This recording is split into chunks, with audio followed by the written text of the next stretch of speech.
Iran যুদ্ধ শেষ কবে? কেউ জানে না।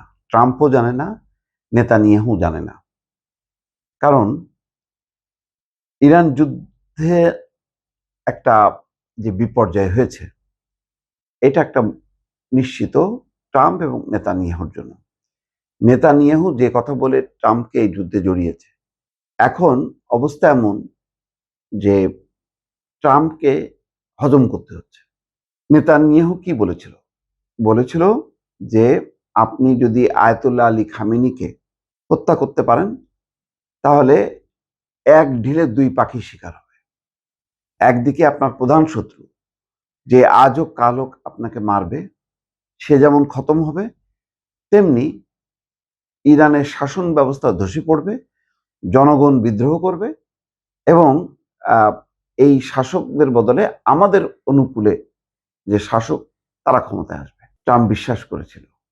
কারণ ইরান নিয়ে যত গবেষণা আমেরিকা, তার চেয়ে হাজার গুণ বেশি গবেষণা হচ্ছে ইসরায়েলের। কারণ ইসরায়েলের মোসাদ বাহিনী ইরানের প্রশাসনের নানান স্তরে অবস্থান করে, বিভিন্ন এলাকায় অবস্থান করে, ফলে জনগণের পালস বোঝে, প্রশাসনের পালস বোঝে। কিন্তু আসলে গোয়েন্দা সংস্থা যে কথা নেতানিয়াহুকে বলেছে, নেতানিয়াহু জানে যে ৩০ বছরের উপরে যে শাসন ব্যবস্থা এখন বর্তমান, সেই শাসন ব্যবস্থার শেকড় অত্যন্ত গভীরে। এটা সহসায় ভেঙে পড়বে তার কোনো সম্ভাবনাই নেই। এটা এর আগেই প্রমাণিত হয়েছে।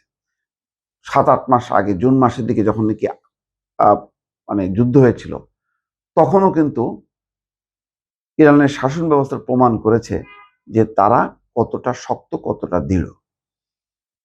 কিন্তু তখনও আমেরিকা সরাসরি যুদ্ধে না জড়ালেও পারমাণবিক স্থাপনায় বোমা হামলা করে কিছুটা জড়িয়েছিল। কিন্তু এবার তো একেবারে বলা যায় সরাসরি জড়িয়েছে।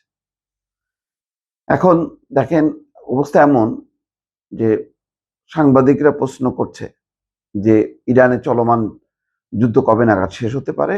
সেই প্রশ্নের সুনির্দিষ্ট কোনো সময়সীমা জানাতে পারেননি ইসরায়েলের প্রধানমন্ত্রী বেনিয়ামিন নেতানিয়াহু। নেতানিয়াহু যুক্তরাষ্ট্রের টিভি সংস্থা নিউম্যাক্সের সঙ্গে কথা বলেন। এ সময় তাকে প্রশ্ন করা হয়। জবাবে ইসরায়েলের প্রধানমন্ত্রী সময়সীমা বলার বিষয়টি নাকচ করে দেন।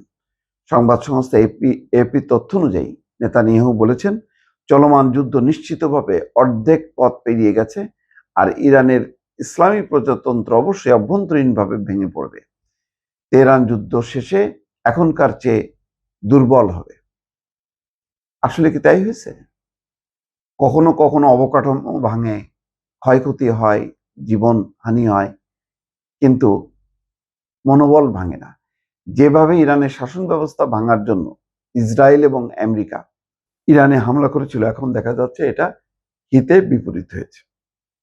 ফলে নেতানিয়াহু বা ট্রাম্পের জন্য এটা রীতিমতো চপেটাঘাত।